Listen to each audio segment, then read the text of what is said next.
Welcome to all. இன்றைக்கி நம்ம 8th social சமச்சீர் கல்வி ஜாகிரஃபியில் unit-4 மைக்ரேஷன் அண்ட் அர்பனைசேஷன் அந்த லெசனோட கண்டினியூஷன். ஸோ லாஸ்ட் வீடியோவில் மைக்ரேஷன் என்னென்னு பார்த்தோம், டைப்ஸ் ஆஃப் மைக்ரேஷன் என்னன்றதை பார்த்தோம். ஸோ இந்த வீடியோவில் அதனுடைய கண்டினியூஷன் தான் நம்ம பார்க்க போகிறோம். First consequence of migration.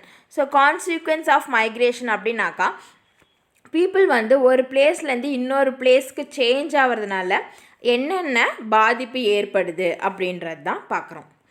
Migration affects both the area of origin of migration and the areas of destination. The following are the major consequence of migration. So இப்போ ஒரு பீப்புள் பார்த்தீங்கன்னா ஒரு பிளேஸ்லேருந்து இன்னொரு பிளேஸ்க்கு அவங்க சேஞ்ச் ஆகிறப்ப ரெண்டு இடத்துல ப்ராப்ளம் அஃபெக்ட் ஆகுது. என்னென்ன பிளேஸ் பார்த்திங்கன்னா ஃபஸ்ட்டு அவங்களுடைய நேட்டிவ் பிளேஸ் ஆரிஜின், அவங்களுடைய பிறப்பிடம் அப்படின்னு சொல்லலாம். ஸோ அங்கேயும் அந்த ஏரியாவில் இருக்கக்கூடிய மக்கள் தொகை குறையும். And then area of destination, so அவங்க எங்கே செட்டில் ஆகுறாங்களோ அந்த பிளேஸு. ஸோ அந்த பிளேஸில் பார்த்திங்கன்னா மக்கள் தொகை ஒன்று எத்தனை பேர் இருக்கிறாங்களோ அதனுடைய மக்கள் தொகை இன்க்ரீஸ் ஆகும். ஸோ இதுதான் main problem. So both areas will affected because of migration. One is the native place and another one is the destination place. So the following, so migration நால என்னென்ன பாதிப்புகள் வருது அப்படின்றத பார்க்கலாம். ஃபர்ஸ்ட் பார்த்தீங்கன்னா demographic consequence. So demographic consequence, social consequence, economic consequence, environmental consequence. இந்த மாதிரி 4 major problems இருக்குது. ஸோ ஃபஸ்ட்டு நம்ம demographic consequence. So demographic consequence அப்படின்னாக்கா மக்கள் தொகையில் என்னென்ன changes. It changes age and sex composition of population. Migration of females after their marriage leads to decline in sex ratio in the source region and increase the sex ratio in the region of destination. The migration of male workers in search of job decrease the independent population of the source region, which increase the dependency ratio. So மக்கள் தொகையில் பார்த்தீங்கன்னா first age and செக்ஸை base பண்ணி நிறைய changes நடக்குது. So இப்போ migration, so females after மேரேஜுக்கு அப்புறம் அவங்களுடைய நேட்டிவ் பிளேஸ் வித் ஹஸ்பண்டோட பிளேஸுக்கு போவாங்க. ஸோ அந்த மாதிரி அவங்க போகிறப்ப அவங்களுடைய நேட்டிவ் பிளேஸில் ஃபீமேல் பாப்புலேஷனில் டிக்ரீஸ் கவுண்டிங் டிக்ரீஸ் ஆகும். அண்ட் தென் மேல் அவங்க மேரேஜ் ஆகி போகக்கூடிய டெஸ்டினேஷன் பிளேஸில் பார்த்திங்கன்னா அங்கே ஃபீமேல் கேண்டிடேட்ஸ் ஒரு மெம்பர் இன்க்ரீஸ் ஆவாங்க. ஸோ இது அதனுடைய செக்ஸ் பாலினத்தை பொறுத்து பாப்புலேஷன் சேஞ்சஸ் இருக்கும். அதே மாதிரி மேல் workers, so males after completing the studies they searching for the job. So அவங்க ஜாப் சர்ச் பண்ணி போகிறப்ப அவங்க ஜாப் கிடைக்கிற இடத்துலையே செட்டில் ஆகிடுவாங்க. ஸோ ஜாப் விஷயமாக போகிறப்ப அவங்களுடைய பாப்புலேஷன் அந்த இடத்துல டிக்ரீஸ் ஆகும். அட் த சேம் டைம் அவங்களுடைய டிபெண்டன்சி, அவங்கள சார்ந்து இருந்தவங்களுடைய பாப்புலேஷனும் இன்க்ரீஸ் ஆகும். And then social sequence. So social consequence அப்படின்னு பார்த்தீங்கன்னா நம்மளுடைய சமூகத்தில் என்னென்ன சேஞ்சஸ் இருக்கும். The migration of people from different regions towards an urban area leads to the formation of plural society. It helps the people to come out of narrow mindedness and people become generous. So social concept, சமூக விளைவுகள். So people அவங்க ஒரு பிளேஸ்லேருந்து இன்னொரு place, so இப்போ rural ஏரியாவிலேருந்து urban ஏரியாவுக்கு change ஆகலாம். So இந்த மாதிரி சேஞ்ச் ஆகிறப்ப அங்கே ஒரு புதிய சமுதாயம் ஏற்கனவே இருக்கும். ஸோ அவங்க நிறைய பேர் இருப்பாங்க. ஸோ இவங்களும் ஒன்றோட ஒன்றா சேர்ந்து வாழணும். ஸோ அந்த மாதிரி இவங்க வாழ்கிறப்ப பார்த்திங்கன்னா குறுகிய மனப்பான்மை இல்லாமல் மற்றவங்களோடைய அட்ஜஸ்ட் பண்ணி போகக்கூடிய ஒரு கேரக்டர் உருவாகும். And then economic consequence, so பொருளாதார விளைவுகள், அவங்களுடைய financial status. The migration of more people from over populated to underpopulated regions result the imbalance of the resource population ratio. In some cases, the regions of over and under population may become the regions of optimum population. Migration may influence the occupational structure of the population of an area. Through this, it will certainly affect the economy of the regions also. Brain drain is a consequence of migration. Brain drain refers to the migration in which skilled people from economically backward countries move to developed countries in search of better opportunities. Eventually, this leads to backwardness in source regions. This is called backwash effect. So economic consequence அப்படின்னாக்கா பொருளாதார சார்ந்த விளைவுகள். So அதிக மக்கள் தொகை இருக்கக்கூடிய ஒரு பிளேஸில் வந்து குறைஞ்ச மக்கள் தொகை இருக்கக்கூடிய பிளேஸில் வந்து அதிக மக்கள்கள் வந்து மாறுறப்ப, ஃபார் எக்ஸாம்பிள் இப்போ ஒரு பிளேஸில் வந்து ஆல்ரெடி பாப்புலேஷன் வந்து இன்க்ரீஸாக இருக்குது. ஸோ அங்கே இருக்கிற பீப்புள் வந்து பாப்புலேஷன் டிக்ரீஸாக இருக்கிற இடத்துக்கு மைக்ரேஷன் ஆகுறாங்க. ஸோ இந்த மாதிரி மைக்ரேஷன் ஆகிறப்ப அங்கே வந்து ஈவனாக இருக்கும். பாப்புலேஷன் வந்து ரொம்ப அதிகமாகவும் இருக்காது, ரொம்ப குறைவாகவும் இருக்காது. So it's a normal. So அதுதான் வந்து ஆப்டிமம் பாப்புலேஷன் அப்படின்னு சொல்கிறாங்க. ஸோ இந்த மாதிரி இடம்பெயர்தல் வந்து நம்ம வீடு கட்டமைப்புகள், ஸோ நம்மளோட பில்டிங் கான்ஃபிகரேஷன் ஆல்சோ சேஞ்ச் ஆகும். ஸோ இப்போ வந்து அதிகமாக பாப்புலேஷன் இருக்கக்கூடிய ஒரு பிளேஸில் லேண்ட் சர்ஃபேஸ் வந்து கம்மியாக தான் இருக்கும். ஸோ அப்போ வந்து அங்கே இருக்கக்கூடிய கட்டமைப்புகள் வந்து டிஃப்ரெண்ட்டாக இருக்கும். இதுதான் சொல்கிறாங்க. ஸோ இதனால் வந்து அந்த இடத்துல இருக்கக்கூடிய எக்கனாமிக்கல் ஸ்டேட்டஸும் வந்து அஃபெக்ட் ஆகும். அண்ட் தென் இல்லை பிரைன் ட்ரெயின் அப்படின்னு ஒரு மெத்தட் சொல்கிறாங்க. ஸோ இந்த பிரைன் ட்ரெயின் அப்படின்னா எக்கனாமிக்லி ரொம்ப, ஸோ அவங்க பொருளாதார விதத்தில் வந்து ரொம்ப பின்னாடி இருப்பாங்க. ஸோ அவங்க வந்து நல்ல ஒரு ஸ்கில்டு பர்சன் இருப்பாங்க. ஸோ அந்த மாதிரி இருக்கிறவங்க அவங்களுடைய ஜாபுக்காக வெளிநாடுகளுக்கு போகிறப்ப நம்மளுடைய கண்ட்ரியில் வந்து ஸ்கில்டு பீப்புள் லெவல் வந்து டிக்ரீஸ் ஆகும். ஸோ இந்த மாதிரி ஒரு கேட்டகரி தான் வந்து பிளாக் வாஷ் எஃபெக்ட் அப்படின்னு சொல்கிறாங்க. ஸோ இந்த மாதிரி ஸ்கில்டு பீப்புள்ஸ் எல்லாம் வெளிநாடு போகிறப்ப இங்கே வந்து ஸ்கில்டு பீப்புள்ஸ் யாரும் இருக்க மாட்டாங்க. Environmental consequence. So environmental consequence அப்படின்னாக்கா சுற்றுச்சூழலில் ஏற்படக்கூடிய மாற்றங்கள். Large scale movement of people from rural to urban areas causes overcrowding in cities and puts heavy pressure on resource. It leads to rapid growth of cities. The overpopulation in urban areas leads to the pollution of air, water and soil, scarcity of drinking water, lack of space for housing, traffic congestion and poor drainage are the common environmental problems prevail in urban areas. The lack of space for housing and the rising of land cost led to the formation of slums. So இந்த மாதிரி populations, so கிராமத்தில் இருக்கிற மக்கள் எல்லாம் வந்து அவங்களுடைய job, அவங்களுடைய high income காரணமாக சிட்டிஸ்க்கு வந்து வருவாங்க. ஸோ இந்த மாதிரி சிட்டிஸில் வந்து நிறைய பேர் கிராமத்தில் இருக்கிறவங்களாம் சிட்டிஸில் வரப்போ சிட்டிஸோட பாப்புலேஷன் வந்து இன்க்ரீஸ் ஆகிக்கிட்டே இருக்கும். ஸோ இந்த மாதிரி பாப்புலேஷன் வந்து இன்க்ரீஸ் ஆகிறப்ப வந்து அந்த ஏரியாவில் அவங்களுக்கு ப்ரொவைட் பண்ணக்கூடிய பேசிக் ரிசோர்ஸ்லாம் வந்து ரொம்ப ப்ராப்ளமாக இருக்கும். ஸோ இதுதான் வந்து நிறைய சிட்டிஸ்க்கு உருவாகிறதுக்கு முக்கிய காரணம். அண்ட் தென் இந்த மாதிரி ஓவர் பாப்புலேஷன் இருக்கக்கூடிய ஏரியாவில் ஏர் வந்து பொல்யூட் ஆகும், அண்ட் தென் வாட்டரும் பொல்யூட் ஆகும், அண்ட் தென் சாயிலும் பொல்யூட் ஆகும். ஸோ இதனால் என்ன ப்ராப்ளம் வரும்னு பார்த்தீங்கன்னா ட்ரிங்கிங் வாட்டர் பற்றாக்குறை. ஸோ குடிக்கிறதுக்கு தண்ணி இல்லாமல் ரொம்ப ப்ராப்ளம் ஆகும். And then lack of space for housing. So வீடு கட்டுறதுக்கு இடம் இல்லாமல் இப்போ வந்து ஃப்ளாட் மெத்தட் வந்துருச்சு. ஸோ இந்த மாதிரி ஃப்ளாட் மெத்தடு இதெல்லாம் வந்து வீடு பற்றாக்குறையினால் வந்த ஒரு மெத்தடு தான் இந்த apartments. And then traffic problem ரொம்பவே அதிகமாக இருக்கும். அண்ட் தென் ட்ரைனேஜ் சிஸ்டம் நல்லா இருக்காது. ஸோ இதெல்லாமே வந்து அர்பன் ஏரியாஸில் அவங்க காமனாக பார்க்கக்கூடிய ப்ராப்ளம்ஸு. ஸோ இந்த மாதிரி லேக் ஆஃப் ஸ்பேஸிங், ஸோ வீடு கட்டுறதுக்கு இடம் பற்றாக்குறை காரணமாக லேண்டோட காஸ்ட் எல்லாமே வந்து இன்க்ரீஸ் ஆகும்.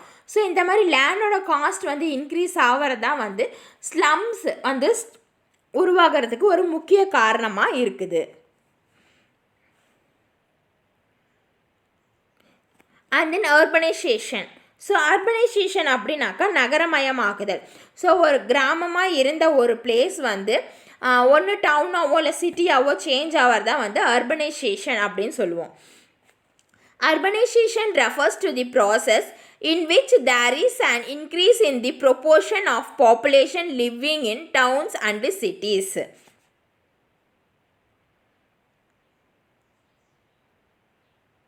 ஸோ டவுன்ஸ்லையோ சிட்டிஸ்லையோ இருக்கக்கூடிய பாப்புலேஷனோடைய ரேட் வந்து இன்க்ரீஸ் ஆகிறதான் வந்து என்னன்னு சொல்கிறாங்க, அர்பனைசேஷன் அப்படின்னு சொல்கிறாங்க.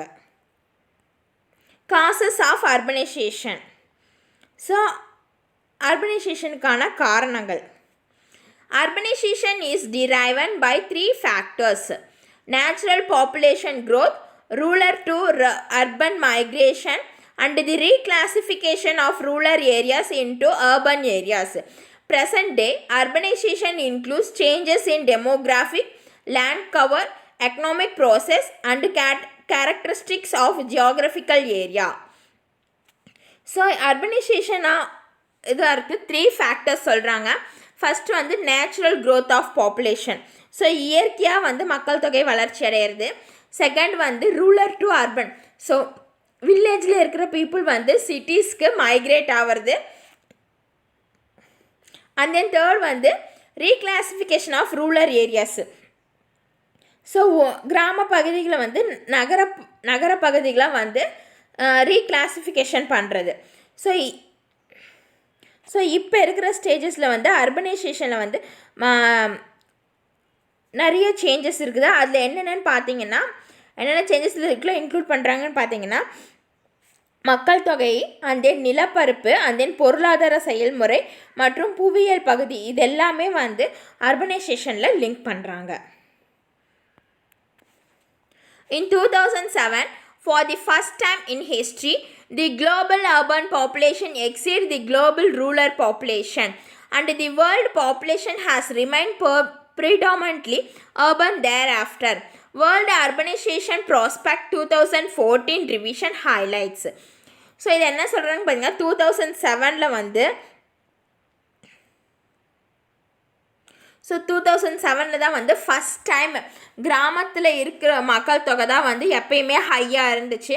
ஆனால் 2007 என்ன ஆச்சுன்னு பார்த்தீங்கன்னா, கிராமத்தில் இருக்கிற மக்கள் தொகையை விட சிட்டிஸில் இருக்கக்கூடிய மக்கள் தொகை வந்து ரொம்ப அதிகமாக இருந்துச்சு. ஸோ அதுக்கப்புறம் சிட்டிஸில் இருக்கக்கூடிய மக்கள் தொகை தான் வந்து கண்டினியூஸாக ஹையில் இருக்குது. Origin and growth of world urbanization. So world urbanization வந்து எங்கே ஸ்டார்ட் ஆகுது அண்ட் தென் அது வந்து எப்படி வளருது அப்படின்றத பார்க்கலாம். The process of urbanisation in the world has a long history. So இந்த அர்பனைசேஷன் ப்ராசஸ் வந்து வேர்ல்டு லெவலில் பார்த்திங்கன்னா இது வந்து ஒரு பெரிய ஹிஸ்ட்ரியாக சொல்கிறாங்க. First ancient period. The urban centers started developing during the prehistoric period before 10,000 years. During this period, primitive man started domestication of plants and animals. It was the period of development of permanent settlements.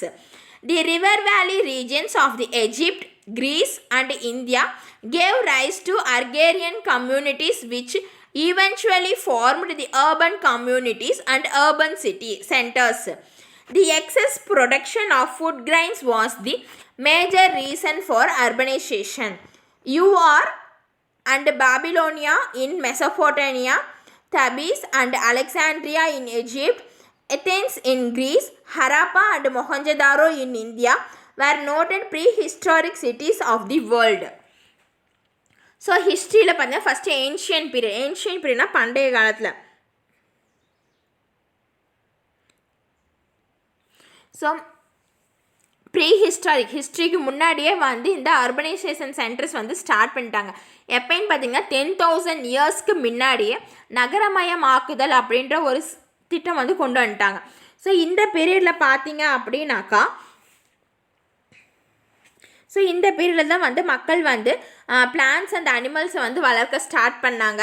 So அதுக்கப்புறம் தான் அவங்களுடைய செட்டில்மெண்ட்ஸு, so ஒரு இடத்துலையே அவங்க தங்கி இருக்கிற முடிவுக்கு வந்தாங்க. ஸோ அந்த மாதிரி அவங்க சூஸ் பண்ண பிளேசஸ்லாம் பார்த்திங்கன்னா ரிவர் வேலிஸ். ஸோ ஆற்றங்கரை ஓரமாக இருக்கக்கூடிய பகுதிகளான aegypti, grease and then India, அந்த மாதிரி இடத்துல அவங்க செட்டில் ஆகிறத விரும்பினாங்க.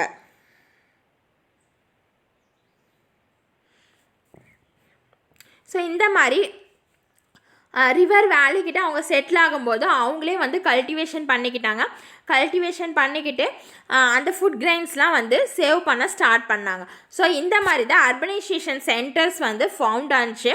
அண்ட் தென் இவங்கக்கிட்ட வந்து எக்ஸஸ் அதிகமான ஃபுட் கிரைன்ஸ் வந்து வச்சுருப்பாங்க. And then first urbanisation of அந்த சிட்டிஸ் பார்த்திங்கன்னா வேர்ல்டில் Ur and Babylonia in Mesopotamia, Thebes and Alexandria in Egypt, Athens in Greece, Harappa and Mohenjo-daro in India were noted prehistoric sites of India. வேர்ல்டில் இருக்கக்கூடிய prehistoric cities, அதாவது வரலாற்றுக்கு முந்தைய cities அப்படின்னு சொன்னோம்னா இந்த பிளேசஸ் எல்லாமே சொல்கிறாங்க.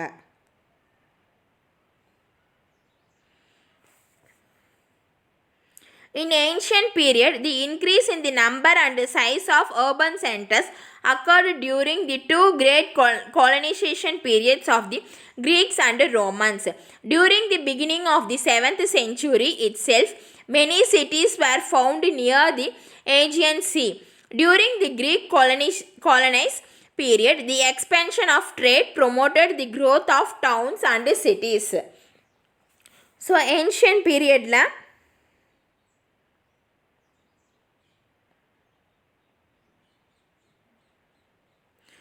ஏன்ஷியன்ட் பீரியடில் பார்த்திங்கன்னா நகரமயமாக்குதல் அப்படின்ற ஒரு இது வந்து ரொம்பவே அதிகமாக இருந்துச்சு. அது வந்து size and then number of count அதை பேஸ் பண்ணி இன்க்ரீஸ் பண்ணாங்க. ஸோ அந்த மாதிரி ஏற்படுத்தப்பட்ட 2 பெரிய காலனிகள் அப்படின்னு பார்த்தோம்னா கிரீக்ஸும் ரோமன்ஸும். ஸோ 7th செஞ்சுரி ஸ்டார்டிங்லேருந்து 7th செஞ்சுரிக்கு முன்னாடி வரைக்கும் பார்த்திங்கன்னா அந்தந்த நாட்டுக்குள்ளேயே அவங்க வந்து ட்ரேடிங் பண்ணிக்கிட்டாங்க. 7th செஞ்சுரிக்கு அப்புறம் பக்கத்து நாட்டோட ட்ரேடிங் பண்ண ஆரம்பித்தாங்க. ஸோ இந்த மாதிரி அவங்க ட்ரேடிங் வந்து எக்ஸ்பேண்ட் பண்ணுறப்ப நிறைய சிட்டிஸும் டவுன்ஸும் வந்து வளர்ச்சி அடைகிறதுக்கு ஒரு முக்கிய காரணமாக இருந்துச்சு. India, China and Nigeria together are accepted to account for 35% of the growth in the world's urban population between 2018 and 2050. India is projected to add 416 million urban dwellers, China 255 million and Nigeria 189 million.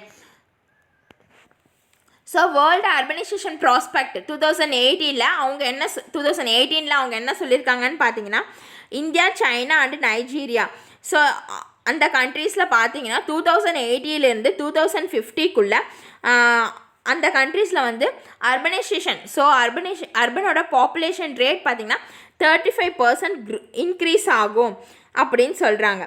So இதுபடி இந்தியாவில் பார்த்திங்கன்னா 416 million people வந்து அர்பன்ஸில் இருக்கக்கூடிய மக்களாகவும், and then சைனாவில் 255 million பீப்புளும், and then நைஜீரியாவில் 89 million பீப்புளாகவும் இருப்பாங்க அப்படின்னு சொல்கிறாங்க. So இங்கே பாருங்கள், உங்களுக்கு ஹராப்பாவோட பிக்சர் கொடுத்துருக்காங்க. ஸோ அவங்களுடைய லைஃப் ஸ்டைல் அண்ட் தென் எப்படி அவங்கள லிவ் பண்ணாங்க அப்படின்ட்டு உங்களுக்கு கொஞ்சம் ஒரு ஐடியா வரும். And then medieval period. So medieval period அப்படின்னாக்கா இடைக்காலம். It refers to the period after the 11th century. During this period, the European countries increased their overseas trade, which played an important role in the revival of European towns and cities after a period of low development. At the end of the 13th century, Paris, London, Geneva, Milan and Venice were the important cities found in Europe. So இந்த medieval பீரியடில் பார்த்தீங்கன்னா இது வந்து 11th செஞ்சுரியை refer பண்ணுது. After 11th செஞ்சுரிஸ்க்கு அப்புறம் so இந்த பீரியடில் பார்த்திங்கன்னா யூரோப்பியன் கண்ட்ரீஸ் வந்து ஓவர்சீஸ், ஸோ கடல் கடந்து வணிகம் பண்ணுறதை வந்து ரொம்பவே முக்கியத்துவம் கொடுத்தாங்க. ஸோ அவங்க வந்து டிஃப்ரெண்ட் டவுன்ஸ் அண்ட் தென் சிட்டிஸ்க்கு போய் ட்ரேட் பண்ணாங்க. ஸோ அதனால் அவங்க வந்து டெவலப்பும் அடைஞ்சாங்க.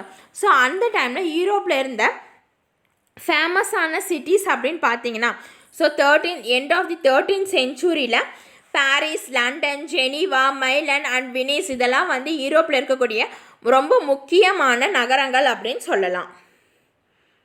ஸோ இங்கே வந்து மிடிவல் சிட்டிஸ் அப்படின்னு போட்டு வியூ ஆஃப் கிராசோனியா ஃப்ரான்ஸில் இருக்கக்கூடிய ஒரு சிட்டியோட ஃபோட்டோ கொடுத்துருக்காங்க. And then modern period. So modern period அப்படின்னாக்கா நவீன காலம். This period starts from 17th century. It marks the third phase of development in urbanization. The Industrial Revolution in the 19th century accelerated the growth of towns and cities. The Europeans with urban civilization gave birth to a large number of new towns in North America and Soviet Union. The modern means of transport and communication. The development of new trade routes during 19th century had strengthened the trade centers and urban areas. The latest development in urbanization was noticed in the continent of Africa. Before 1930, Africa had towns only on its coast, but now it has 50 towns with a population exceeding 10 lakhs. Major cities in Africa are Cairo, Nairobi, Mombasa, Bulawayo, Douala, Abidjan, Lagos, Accra, Addis Ababa, Leopoldville, Luanda, Cape Town, Natal, Pretoria, etc. Thus, in modern age, the accelerating urbanization is resulting in a redistribution of population throughout the world. So modern period அப்படிங்கிறது எப்போலேருந்து start ஆகுதுன்னு பார்த்தீங்கன்னா 17th செஞ்சுரியிலேருந்து start ஆகுது. So இந்த பீரியடை வந்து third phase of urbanization development அப்படின்னு சொல்கிறாங்க. So இந்த பீரியடில் தான் வந்து க்ரோத் வந்து ரொம்பவே அதிகமாக இருந்துச்சு. ஸோ 19th செஞ்சுரியிலலாம் பார்த்திங்கன்னா இண்டஸ்ட்ரியல் க்ரோத் வந்து ரொம்பவே அதிகமாக இருந்துச்சு. ஸோ இந்த இண்டஸ்ட்ரியல் க்ரோத் வந்து இன்க்ரீஸ் ஆகிறப்ப டவுன்ஸும் சிட்டிஸும் அதிகமாகுது. ஸோ அர்பன் சிவிலைசேஷனில் இருந்த யூரோப்பியன்ஸ் வந்து large number of new towns அமெரிக்காவில், நார்த் அமெரிக்காலையும் அண்ட் தென் சோவியட் யூனியன்லையும் நிறைய டவுன்ஸை வந்து க்ரியேட் பண்ணுறாங்க. அவங்க வந்து புது விதமான then new means of transport, communication and then new trade இதெல்லாமே வந்து அவங்க ஸ்டார்ட் பண்ணுறாங்க. அண்ட் தென் அவங்களுடைய ட்ரேடிங் சென்டர்ஸையும் இன்க்ரீஸ் பண்ணுறாங்க, அதிகமும் படுத்துகிறாங்க. ஸோ லேட்டஸ்ட் டெவலப்மெண்ட் அர்பனைசேஷனில் பார்த்தீங்க அப்படின்னாக்கா ஆஃப்ரிக்கா கான்டினெண்ட்டை சொல்கிறாங்க. ஸோ பிஃபோர் 1930 ஆஃப்ரிக்காவில் வந்து கிட்டத்தட்ட பார்த்திங்கன்னா கோஸ்டல் சைட்ஸில் வந்து ஒரு டவுன்ஸ் இருந்தது தான். அதுலலாம் வந்து கிட்டத்தட்ட 10 lakhs கிட்டே இருந்துச்சு பாப்புலேஷனோட கவுண்ட்டு. ஸோ இப்போ வந்து அங்கே பார்த்தீங்கன்னா நிறைய டவுன்ஸ் வந்து ஸ்டார்ட் பண்ணியிருக்காங்க. இப்போ வந்து பார்த்திங்கன்னா கிட்டத்தட்ட 50 டவுன்ஸ், கோஸ்டல் ஏரியாட்ட ஒரு 4-5 டவுன்ஸ் மட்டும்தான் இருந்துச்சு. இப்போ ரீசெண்டாக 1930க்கு அப்புறம் பார்த்திங்கன்னா 50 டவுன்ஸ் இருக்கிறாங்க. ஸோ அவங்க அதில் இருக்கக்கூடிய பாப்புலேஷன்ஸ்லாம் பார்த்திங்கன்னா எபோவ் 10 lakh இருக்குது. ஸோ ஆஃப்ரிக்காவில் இருக்கக்கூடிய மேஜர் சிட்டிஸ் என்னென்னு பார்த்தீங்கன்னா Cairo, Nairobi, முபஸா, புல்வாயோ, டூலா, Abidjan, Lagos, Agra, அடிஸ் அபா, லிப்போர்டீல், லவுண்டா, கேப் டவுன், நட்டால், பிரோட்டியா இந்த மாதிரி நிறைய டவுன்ஸ் வந்து இருக்குது. ஸோ இந்த மாடர்ன் பீரியடில் அர்பனைசேஷன் வந்து எப்படி ஆக்ட் ஆகுதுன்னு பார்த்திங்கன்னா அதில் இருக்கக்கூடிய பாப்புலேஷனை வந்து ஃபுல்லாக டிஸ்ட்ரிபியூட் பண்ணுறதில்ல, வேர்ல்டு ஃபுல்லாகவே வந்து பாப்புலேஷனை வந்து டிஸ்ட்ரிபியூட் பண்ணுறாங்க. In 1950, 30% of the world's population was urban, and by 2050, 68% of the world population is projected to urban. So world urbanisation prospect 2018 அவங்க என்ன சொல்லியிருக்கிறாங்கன்னு பார்த்தீங்கன்னா 1950 வந்து 30% ஆஃப் பாப்புலேஷன் வந்து அர்பன் ஏரியாஸில் இருந்தவங்க அப்படின்றாங்க. இதே வந்து 2050 எப்படி இருக்குன்னு பார்த்தீங்கன்னா 68% ஆஃப் பாப்புலேஷன் வந்து அர்பன் ஏரியாவில் இருக்கக்கூடியவங்களாக தான் இருப்பாங்க அப்படின்னு சொல்கிறாங்க. ஸோ இங்கே வந்து வேர்ல்டு அர்பனைசேஷன் அப்படின்னு சொல்லி ஒரு சார்ட் கொடுத்துருக்காங்க. ஸோ இதில் வந்து ரீஜியனும் அங்கே அர்பனில் இருக்கக்கூடிய பாப்புலேஷன் கவுண்ட்டும் கொடுத்துருக்குறாங்க. ஸோ நார்த் அமெரிக்காவில் பார்த்தீங்கன்னா 82%, லாட்டின் அமெரிக்கா அண்டு கேரிபியனில் பார்த்தீங்கன்னா 81%, யூரோப்பில் 74, ஓஷியானில் 68, ஏஷியாவில் 50, ஆஃப்ரிக்காவில் 43. ஸோ ஓவரால் ஆவரேஜ் பார்த்தீங்கன்னா 55% இருக்கிறாங்க. ஸோ இது வந்து எங்கேருந்து வந்துச்சு, வேர்ல்டு அர்பனைசேஷன் ப்ராஸ்பெக்ட் அவங்க கொடுத்த ஒரு ரிப்போர்ட் தான் இது. அண்ட் தென் இது வந்து வேர்ல்டு டாப் 5 சிட்டிஸ். ஸோ அதிக பாப்புலேஷன் இருக்கக்கூடிய வேர்ல்டில் டாப் 5 கண்ட்ரீஸ் சிட்டிஸ்னு கூட சொல்லலாம். ஃபஸ்ட்டு சிட்டி பார்த்திங்கன்னா டோக்கியோ, ஜப்பானில் இருக்கக்கூடிய டோக்கியோ. ஸோ இங்கே இருக்கிற பாப்புலேஷன் பார்த்திங்கன்னா 37 மில்லியன்ஸ். அண்ட் தென் அடுத்தது டெல்லி, இந்தியாவில் இருக்கக்கூடிய டெல்லி. அண்ட் தென் இங்கே இருக்கக்கூடிய population count 29 million. And then Shanghai, so சைனாவில் இருக்கக்கூடிய ஷாங்காய், இங்கே இருக்கக்கூடிய பாப்புலேஷன் கவுண்ட் பார்த்திங்கன்னா 26 million. And then Mexico city, so Mexico சிட்டியில் இருக்கக்கூடிய பாப்புலேஷனோட கவுண்ட் பார்த்திங்கன்னா 22 மில்லியன்.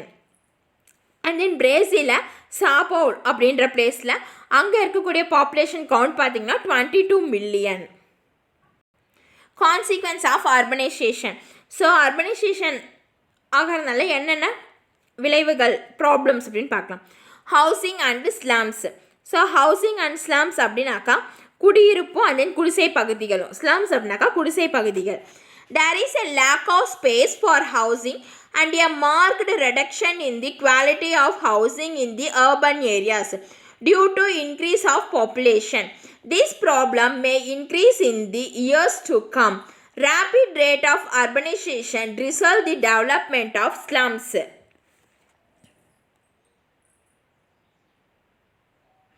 ஸோ சிட்டி ஏரியாஸில் வந்து பாப்புலேஷன் இன்க்ரீஸ் ஆகிறதுனால அவங்க லீவ் பண்ணுறதுக்கு வீடு வந்து பற்றாக்குறை ஏற்படுது. ஸோ இந்த மாதிரி பற்றாக்குறையில் ஏற்படுறதுனால ரொம்ப தரமற்ற குடியிருப்புகள் வந்து உருவாகுது. ஸோ இது வந்து ஆண்டுக்கு ஆண்டு மேலும் அதிகரிச்சுட்டே வரதுனால ஸோ நிறையா ஸ்லம்ஸ் குடிசை பகுதிகள் வந்து உருவாகிறதுக்கு இது வந்து முக்கிய காரணமாக இருக்குது. அண்ட் தென் ஓவர் க்ரௌடிங் மக்கள் நெரிசல். Overcrowding leads to unhealthy environment in the urban areas. It also causes the many diseases and riots. So overcrowding இப்போ வந்து அர்பன் ஏரியாஸில் வந்து மக்கள் தொகை வந்து அதிகமாக இருக்கும். ஸோ அதிகமாக இருக்கிற இடத்துல வந்து பார்த்திங்கன்னா ஹெல்தி அண்ட் என்விரான்மெண்ட் இருக்காது. அண்ட் தென் அங்கே வந்து ஈஸியாக டிசீஸ் ஸ்ப்ரெட் ஆகும். அண்ட் தென் நிறையா பிரச்சனைகள் வர்றதுக்கும் வாய்ப்பு இருக்குது. Water supply, drainage and sanitation. No city has round-the-clock water supply in the world. Drainage situation is equally bad. The removal of garbage is a Himalayan task for urban local bodies. So, இந்த மாதிரி over population இருக்கக்கூடிய urban சைட்ஸில் வந்து water supply வந்து ரெகுலராக இருக்காது. அதே மாதிரி தான் ட்ரைனேஜும் வந்து ரொம்ப பேடாக இருக்கும்.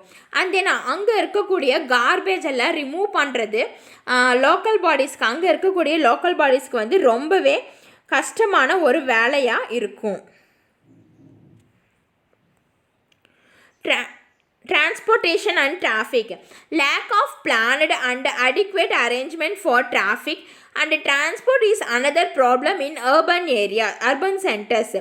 The increasing number of two-wheelers and cars make the traffic problems worse. They causes air pollution as well. So நிறையா அர்பன் சென்டர்ஸில் பார்த்தீங்கன்னா டிராஃபிக்கை வந்து கண்ட்ரோல் பண்ணுறதுக்கு எந்த ஒரு ப்ரீ பிளானிங்கும் கிடையாது. ஸோ இந்த மாதிரி இருக்கனால அங்கே டிராஃபிக் வந்து ரொம்பவே அதிகமாக இருக்கும்.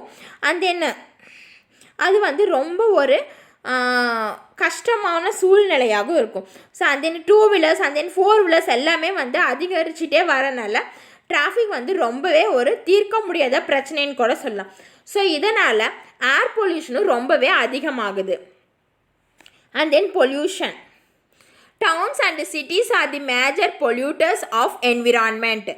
Cities discharge their entire sewage and industrial influence untreated into the nearby rivers. Industries in and around the urban centers pollute the atmosphere with smoke and toxic gases. So pollution மாசடைதல் அப்படின்னு பார்த்தீங்கன்னா so urban ஏரியாஸில் வந்து ரொம்பவே அதிகமாக pollutions இருக்கும். So city சைட்ஸில் overall சிட்டியில் இருக்கக்கூடிய waste and then கழிவு நீர்கள் இண்டஸ்ட்ரியல் வேஸ்ட்டு எல்லாமே வந்து நியர்பை இருக்கிற ரிவர்ஸில் தான் மிக்ஸ் ஆகுது. ஸோ இந்த மாதிரி மிக்ஸ் ஆகிறப்ப அந்த ரிவரும் வந்து பொல்யூட் ஆகுது. அண்ட் தென் இண்டஸ்ட்ரீஸில் சிட்டிஸ்க்குள்ளே அண்ட் தென் சிட்டிஸ்க்கு வெளியில் இருக்கக்கூடிய இண்டஸ்ட்ரீஸ்லேருந்து வரக்கூடிய பொல்யூஷன் வந்து அட்மாஸ்பியரில் கலக்குது. ஸோ இதனால் வந்து நம்மளுடைய ஏரும் வந்து பொல்யூஷன் ஆகுது. ஸோ இண்டஸ்ட்ரீஸ்லேருந்து வரக்கூடிய smoke and then toxic gas எல்லாமே வந்து அட்மாஸ்பியரில் மிக்ஸ் ஆகிறது. ஸோ இதுதான் வந்து உங்களுடைய geography unit 4 migration and urbanization lesson. So இந்த லெசன் வந்து இதனுடைய கம்ப்ளீட் ஆகுது. ஸோ இது உங்களுக்கு கண்டிப்பாக புரிஞ்சிருக்குன்னு நினைக்கிறேன். தேங்க்யூ ஃபார் வாட்சிங்.